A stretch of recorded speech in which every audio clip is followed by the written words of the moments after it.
Hi, everybody. I'm Melinda Gallant, and I want to welcome you to another Cape Conversations.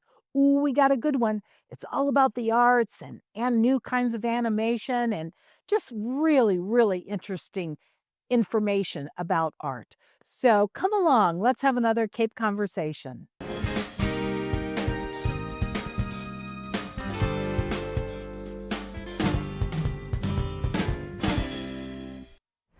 Hi, everybody. I'm so excited to be sitting with two artists. You know, I love artists. I have a writer and I have a visual artist, and they're both here in the studio today to talk about a very special project. I have with me Jackie Reeves and Lauren Wolk. Hi, Melinda. Thank you for Hi, coming. Melinda. Welcome to Cape Conversations. Very nice to be here. How All nice. right. So I got to know. What are you guys doing? You want to start us off, Jackie? Oh, I can start you off. We have a project that we're calling the Incline Project. It's animation paired with poetry and music. Oh, I make the animations and they're short. They're like under 3 minutes. And then I send them over to Lauren without saying anything. I just send it digitally. She receives this like moving art imagery, and then she comes up with poetry to go with the animation, something that inspires her from whatever she has just seen. She writes words to accompany it, and then also finds music to put as a not more, it's more than a backdrop. It's actually, the soundtrack. oh, sure. She puts it all together, sends it back to me, and voila, we have this little mini poetry in motion. I don't know what to call it. We're calling it the Incline Project. So it's basically a movie short. Yes, it's an Right. animated short. Animated short. Yeah. Oh my gosh, it sounds like it ought to be entered into film festivals. Well, it has been. It has. Lauren, Oh, God, it's yeah. brilliant. Yeah. Well, we didn't know what these were when we started. I mean, it was just such an organic, spontaneous process. Jackie making this art and my adding words, and we gave it a name, but then we thought, what do we do? And after we had a few of them, we created an anthology. And David Keene at Katuitt Center for the Arts was very excited to give us a premiere. So we showed it. And out of that, we'd intended to just put them on social media and share them that way. But there were film industry professionals at this event who said, no.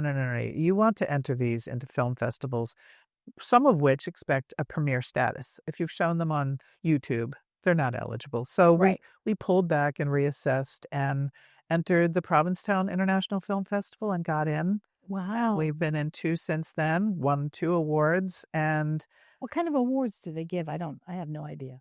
each category has awards. So Okay. in the Manhattan, the New York Independent Women Film Festival, we won Best Animated Short. Wow. And at the Williamsburg Film and Music Festival, we were runner-up in our category. So that's an award. And beyond that, we've shown them at a couple of venues. And then we have put some of them on YouTube, which is how Sandwich Television Right. discovered them and has Right. been streaming them for us. Right. Yeah.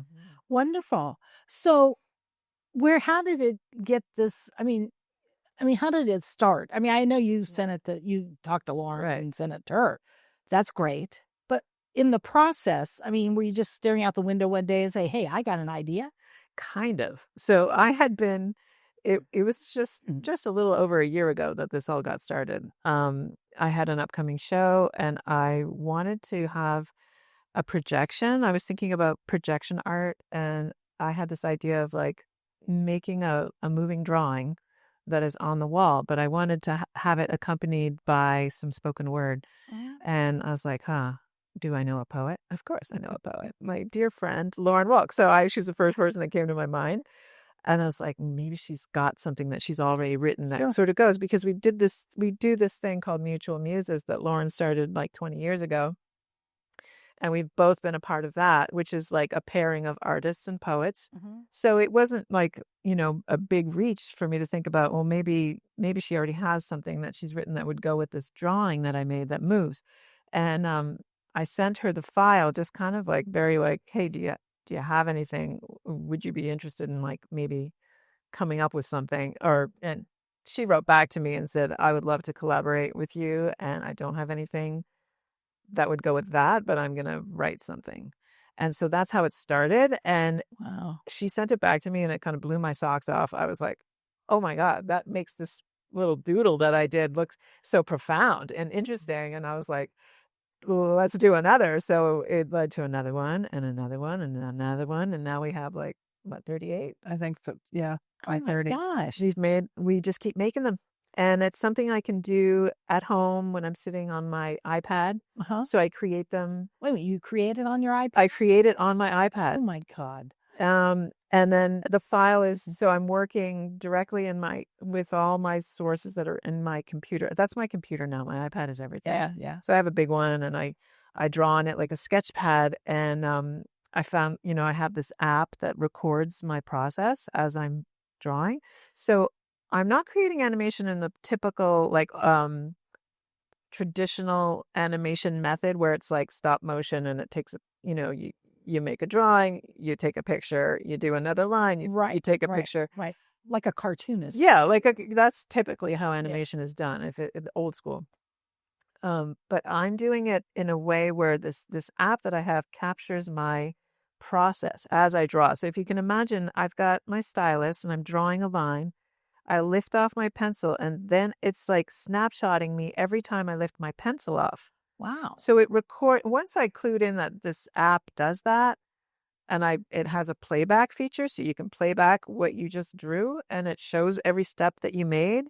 Then I was like, this is interesting. Like I could manipulate my drawing process to go in a story loop, like to do an animation. Right.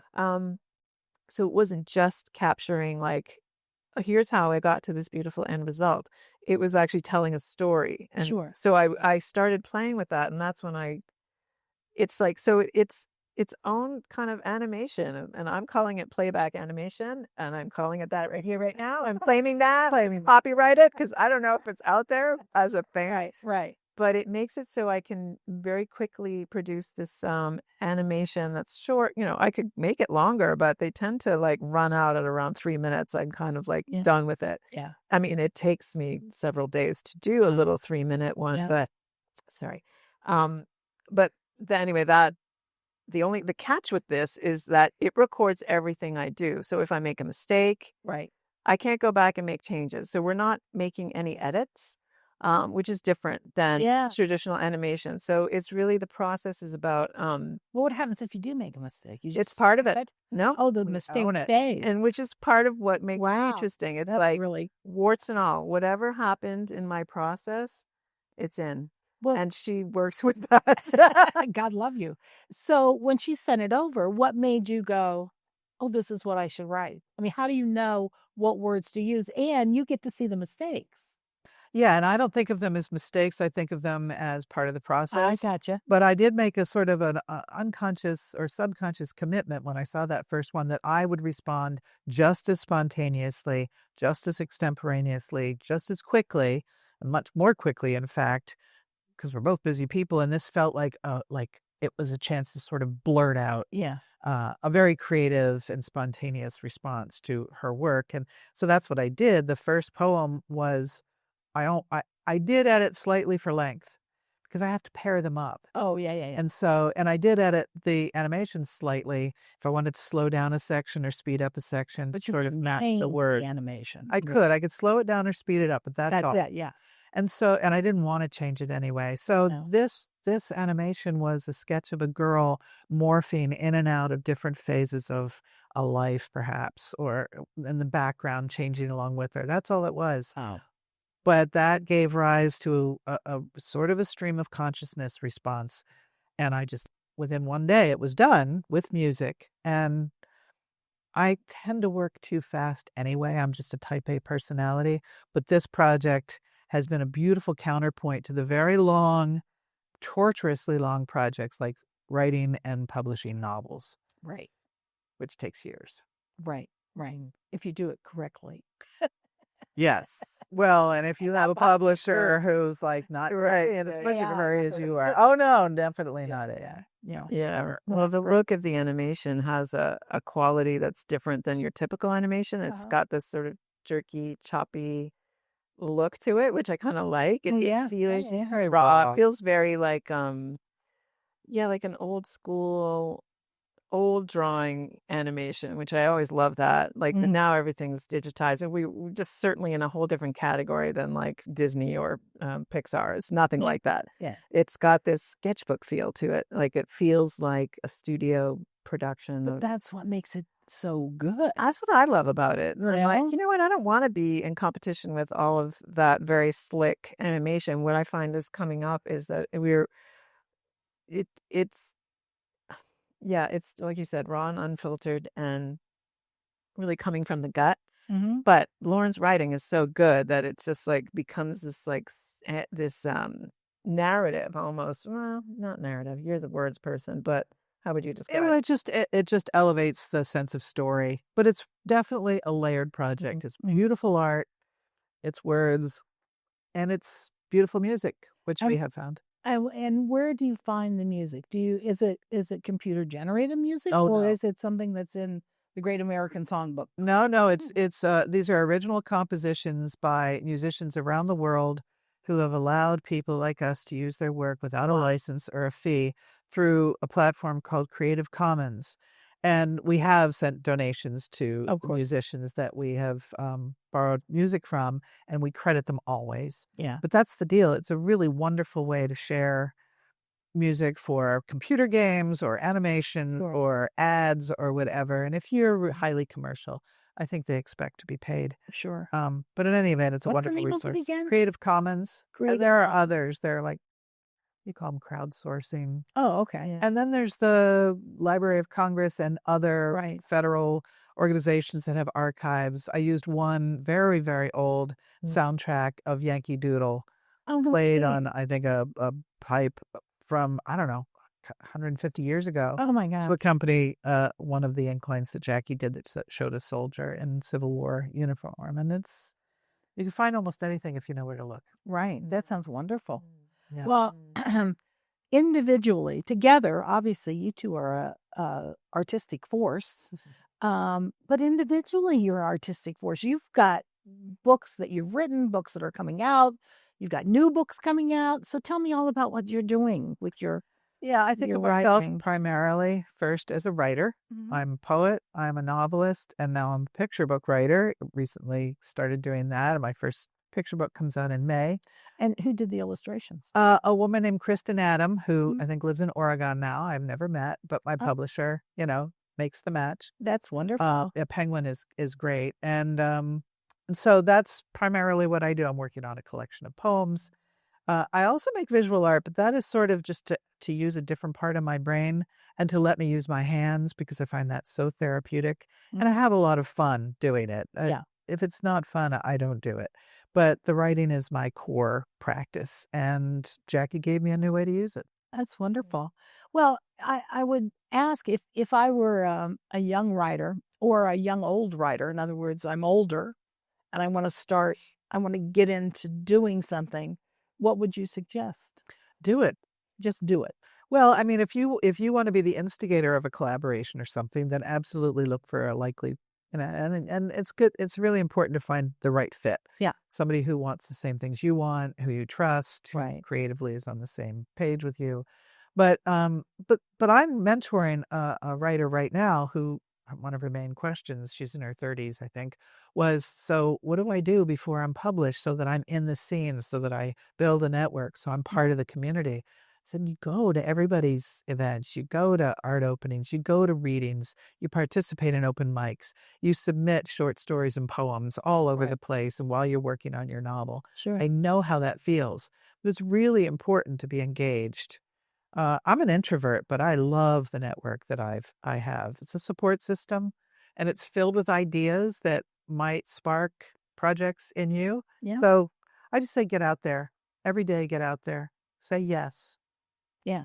Yes, and that's my improv coming out in me. And so, Jackie, what about you? You do unbelievable art. I mean, it is beautiful and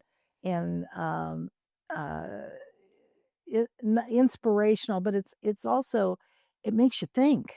Beyond being inspirational, you look at a piece of your art and you go, oh wow, it makes me maybe look at the world a little bit different. So what are you up to right now? Thank you so much for saying that. That's wonderful. That's Well, no, I am a listen, art. honestly, everybody who knows me knows I don't lie because I can't. Yeah. I'm a terrible liar. I'm telling the truth. Well, I appreciate that. And that is ultimately what I'm after with making paintings, is to find a way to connect with people when I'm not there, like just having my work speak to someone else. So yeah, I've been at it for pretty much my whole life. I've been painting, drawing, doing different things in the arts. It took me a long time to sort of settle in and figure out, well, I still haven't settled in because new things pop up like this. Wasn't expecting to be an animation artist. But yeah, so I've always played with different things, and have consequently over the years done graphic design, illustration, mural painting for a couple of decades, and I still get mural jobs. In Which people's is great. bathrooms. I used to do that. I did that for like 15 years. I was doing interior decorative painting, faux finishing, murals in people's homes. That's kind of where I learned my chops as a painter. Yeah. And I learned a lot working with my friend Chris Reverti, who probably we know Chris. Yeah. she's a local legend. Yeah, she certainly is. And She's she great. set painting. She's set painting now at Curated. Shout out to Chris. And she and I, I learned a lot about painting large scale, painting, in environments and incorporating architectural elements. And so then I took a shift and started painting, work for myself. Like I had previously always done commercial work. I call it commercial because it was contracted work. And so I always knew what the direction of the work was going to be. I was meeting a client's need essentially. And then when I switched to trying to paint for myself, just whatever I wanted to paint, I was pretty much at a loss. I'm like, I don't know, what do I want to paint?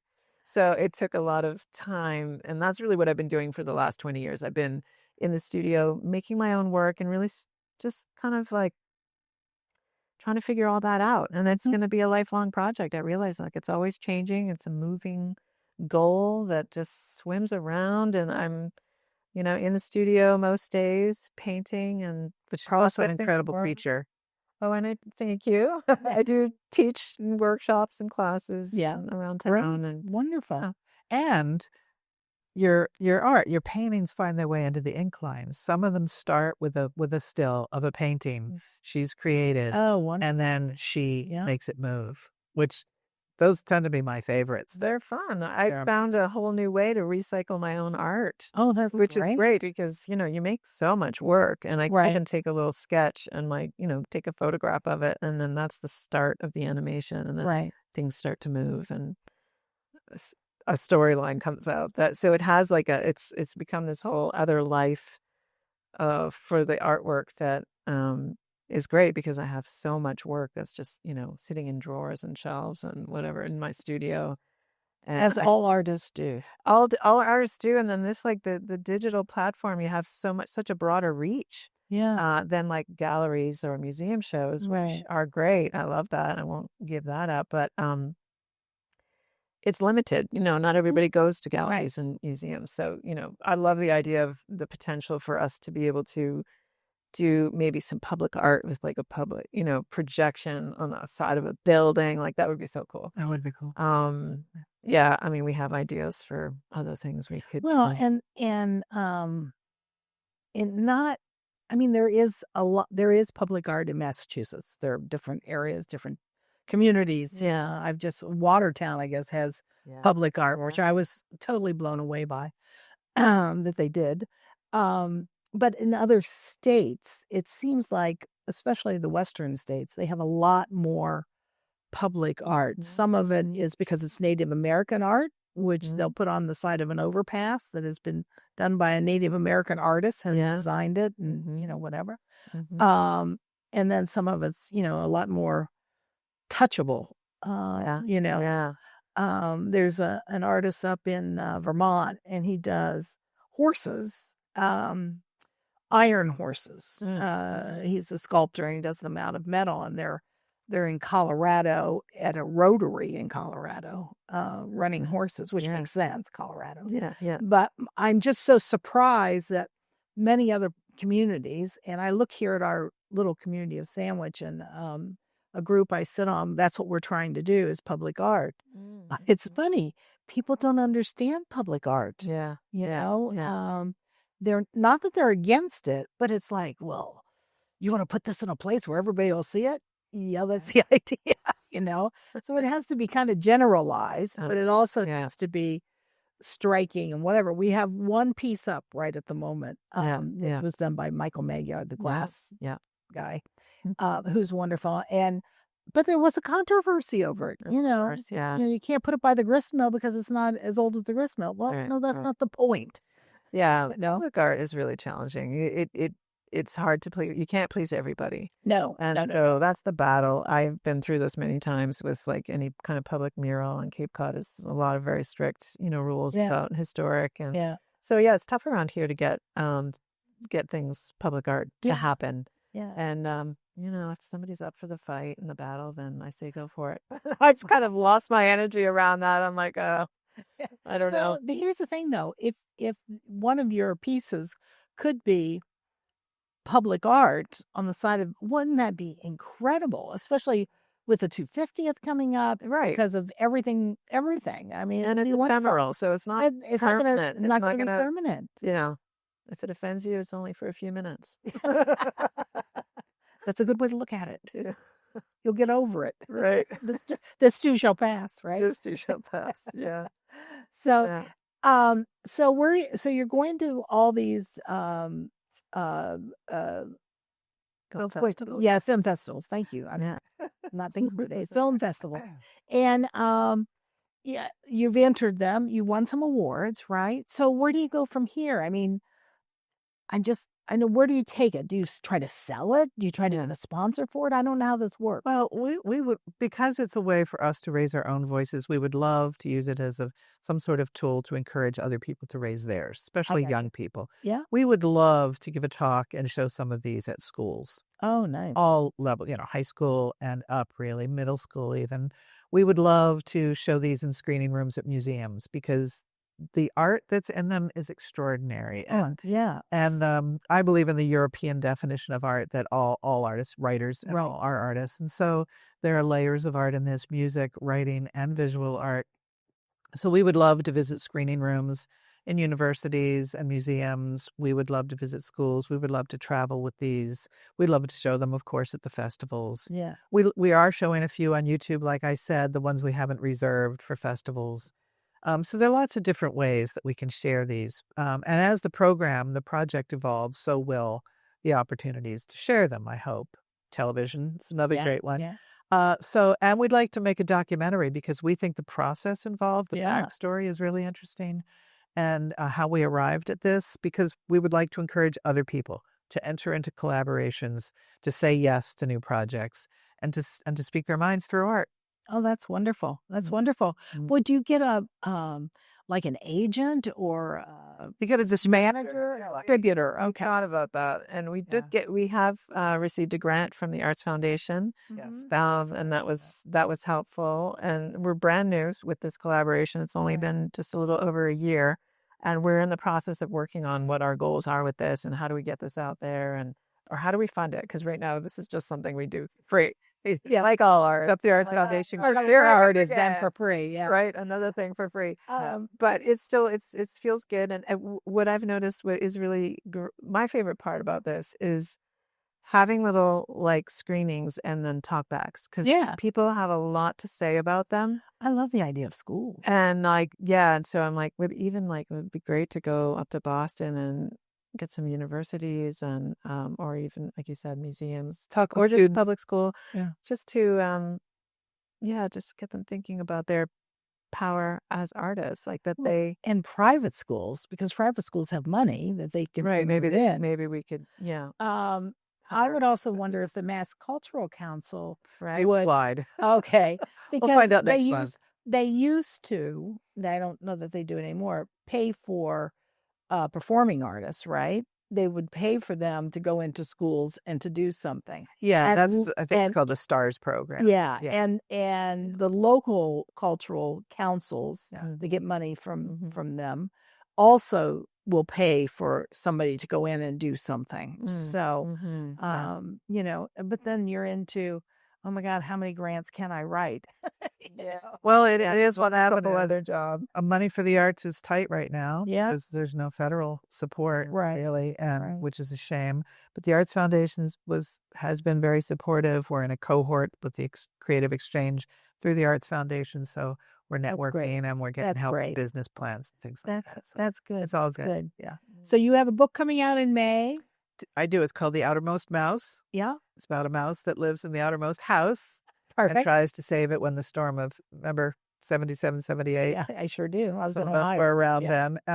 It's a obviously a fictionalized version, but it's how she tries to save her home. That's wonderful. And you have a show. I have a solo show coming up at Provincetown Art Association Museum. Fabulous. In May through July. And I'm excited. Peak season. Yeah. Peak season. It's been on the calendar for 6 years.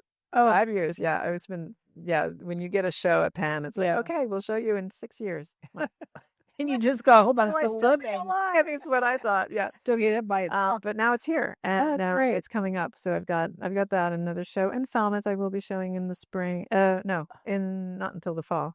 A group show and Falmouth Artist Guild or the Art Association. Yeah. Laura. And what? Oh, I feel like I'm forgetting other things. But yes, I have a big project coming up at the Duxbury Art Association Museum for their 250 celebration. Oh, wonderful. Creating a sculpture. Oh, so another new direction. But this is my first time. I'll be doing a public sculpture. They'll be outside for a year and a half. And there's like a 15 artists that were selected to create something in response to what it means right now, 250 years in. These are interesting times. So I have my concept, and I have to just figure out how to build it now. That's great. Maybe I'll call Michael Magyar. Well, I just want to, this has gone by so quickly that I just want to thank you for being here. You're delightful as I knew you would be. And I wish you the best of luck, and Thank you. keep in touch. Thanks. Let us know where it's going and what you're doing. And if we can help you out by letting you know you're doing a show somewhere or it's going to be premiered somewhere, please. And I know. Yes. Can we announce a date? Sure. April 1st? Sure. April 1st is the celebration of the Artists of the Year, which we are for the Arts Foundation. That's correct. And they will show probably 10 to 15 minutes of ink lines, and we'll have a talk. Oh, what? So that's it's free. Hewitt Center for the Art. Oh, perfect. April 1st, 5:30 in the evening. It's 5:30 and it's free, but you have to register because Yeah. we don't have a million chairs. No. We'll have short films, and apparently I'm unveiling a painting. Yes. Yet to be made. You can knock it out now. Yeah. Right. Well, thank you for having us. Yeah. Well, it's been great fun. Thank you. Thank you. Lauren Wolk, writer, Jackie Reeves, artist, coming together to form a new type of visual art that includes words and music, and their short animation films. It is so exciting. So I want to thank you for joining me today on another Cape Conversations.